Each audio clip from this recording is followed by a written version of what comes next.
साथ आगाज से पहले मैं चाहूंगा कि भारत देश मेरा है, तो मैं कहूंगा जय भीम का नारा है, आप लोग भारत देश हमारा है। जय भीम का नारा है, जय भीम का नारा है, जय भीम का नारा है। साथियों, बड़े दुख की बात है कि भारत देश जिस महान विभूति बाबा साहब डॉक्टर भीमराव अम्बेडकर जी के संविधान पर चलता है, उसी के समाज को न्याय नहीं मिलता है। उसी का समाज, उसी का परिवार न्याय के लिए भटकता फिरता है। जंतर मंतर जैसे स्थान पर लड़ना पड़ता है तो केवल बहन फिरता भारत जी को लड़ना पड़ता है, जबकि लाखों के तादाद में संगठन बने हुए हैं। वो संगठन या तो बिक चुके हैं या फिर उन्होंने नाचने गाने का भाड़ा वाला काम ले लिया है कि आज हमारी बहन बेटियों के साथ में यह बात हो रही है, हम चुप बैठे हैं। याद आती है मुझे वो बैंडिट फिल्म का दृश्य कि जब हमारी एक बहन को और कुछ लोगों ने नंगा करके कुएं पानी भरवाया था, फूलन देवी, लेकिन वो शेरनी ने उन कुत्तों से बदला लिया था। हमारी बहनों को फूलन देवी बनना होगा, हमारे दोस्तों को भगत सिंह बनना होगा। जब मुजफ्फरनगर में कांड हुआ, दंगे हुए, तो उस लड़ाई में मेरे परिवार के लोग ईंखों में जाकर डूब गए। तब मैंने सवाल किया था उससे कि दाढ़ी तिलक देखकर शुरू है कत्लेआम, दाढ़ी तिलक को देखकर शुरू है कत्लेआम, और क्या कर रहे अखिलेश बोले आवाम। आज फिर सवाल करता हूं कि कभी दंगे कराते हो, कभी नंगे कराते हो, कभी दंगे कराते हो, कभी नंगे कराते हो, तुम अपनी ताकत का खूब तमाशा दिखाते हो। यह है हमारी यूपी की सरकार कि क्यों हमारी असमतें इतनी सस्ती हो गई।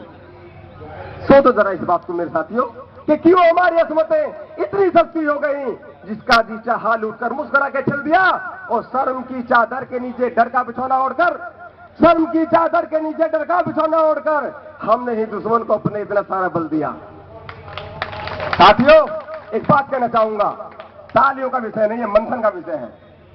मैं किसी राजनीतिक मंच पर नहीं खड़ा हुआ हूं, मुझे भाषण देने शौक नहीं है कि तलवारों के साए में जंगों की कहानी पलती है, तलवारों के साए में जंगों की कहानी पलती है।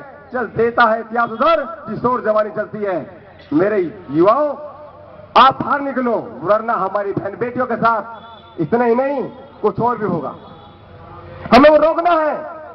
कभी हमारे लोग धर्म परिवर्तन करते हैं, कभी हमारी बहन बेटियों को मारकर लटका दिया जाता है और सुनवाई नहीं होती। जब देश में गाय कटती है तहलका आ जाता है, लेकिन जब दलित महिला की बेइज्जती होती है तो सब चुप बैठ जाते हैं। ना मीडिया कुछ बोलता है, ना समाज सेवी संगठन कुछ बोलती है, ना संसद कुछ बोलता है।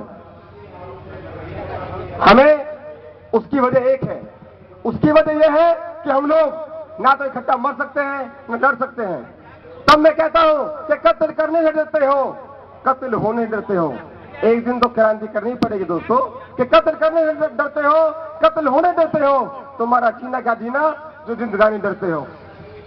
हमें अपनी सोच भगत सिंह वाली रखनी होगी कि सरफरोशी के कफन को बांध कर निकला हूं मैं, सरफरोशी के कफन को बांध कर निकला हूं मैं, चुन चुन के मारूंगा जो भी डायर गली में आएगा। आज दो ही परिवार पीड़ित है, या तो मुस्लिम या दलित, या तो मुस्लिम पीड़ित है या दलित पीड़ित है। ये हरामखोर लोग कहते हैं मुस्लिम को गद्दार, मनोज कहते हैं नीच, जबकि सच्चाई ये है। एक मिनट बोलूंगा भैया, लड़ाई समाज कर रहा हूं मैं, राजनीति लड़ाई नहीं कर रहा हूं। आप मुझे रोको ना, बिल्कुल। मैं आप लोगों से कहना चाहता हूं, युवा पीढ़ी से कहना चाहता हूं, वो खून क्या जो कौम के खातिर नहीं खोले, वो खून क्या जो कौम के खातिर नहीं खोले, लुटे इज्जत कटे सर पड़ोसी का नहीं बोले। वो खून क्या जो कौम के खातिर नहीं बोले, लुटे इज्जत कटे सर पड़ोसी का नहीं बोले। हमें तो उन जवानों की जरूरत है अब सागर, हमें तो उन जवानों की जरूरत है अब सागर, गुनहगारों के सरों को जो मुर्गों की तरह तोले। दोस्तों, अब बिखरने का नहीं माहौल मेरे दोस्तों। विदा जाते जाते आपसे मैं एक बात कहना चाहूंगा कि अब बिखरने का नहीं माहौल मेरे दोस्तों, अब बिखरने का नहीं माहौल मेरे दोस्तों। दलित मुस्लिम एकता का शोर मचना चाहिए, दलित मुस्लिम एकता का शोर मचना चाहिए। और जो हमारी बहन बेटियों के, मैंने देखा वीडियो, लोग खड़े देख रहे हैं। अगर उन लोगों में जरा जोश होता तो खड़े होते, पत्थर फोड़ते, घर में दरातियां थी, दरात थे, चप्पलें थी, लट्ठी थे, लाठी थी, तलवारें थी, कुछ भी था, सालों काट कर दे। 4 पुलिस वाले आए और दंगा मचा के चले गए, हमारी बहनों को भाइयों को नंगा करके चले गए। ये लोग कहते हैं अपने आप नंगे हुए, तो मैं आवाज देता हूं उन लोगों को, वो अपनी बहन बेटे को नंगा करें, हम अपना घोड़ा वापस ले लेंगे। नरेश सागर जी, निवेदन है, प्रोग्राम बहुत लंबा चल रहा है और भी बहुत सारे लोग बोलने वाले हैं। आपकी मन की पीड़ा को मैं समझ सकता हूं, तो समय की कमी का ध्यान रखें। ठीक है दोस्तों, मैं अपना एक बात लेके जाता हूं और खासकर बहन जी के लिए कहता हूं कि खोद डालो नींबू जिसमें दबी आवाज है, खोद डालो नींबू जिसमें दबी आवाज है। ये तो एक अंदाज था, बाकी अभी आगाज है। जय भीम दोस्तों। एक बार जय भीम। डॉक्टर नरेश सागर जी, तो जरूरत है, आपके विचारों की कदर करता हूं, आपके जज्बे की कदर करता हूं। इस जज्बे को क्रांति का रूप देना है, उस क्रांति के लिए आह्वान किया हो मैडम प्रीता जी ने, और बहुजन सम्यक संगठन यही क्रांति लाना चाहता है, यही पूर्णावर्ती को रोक देना चाहता है। मैं आपके विचारों से इसका फैक्ट रखता हूं और मैं चाहता हूं कि आप आए और इस क्रांति का हिस्सा बने।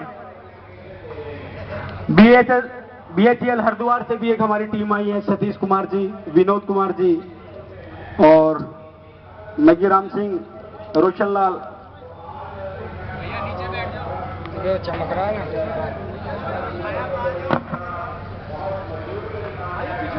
भैया सामने से आ जाओ, सारे साइड आ जाओ।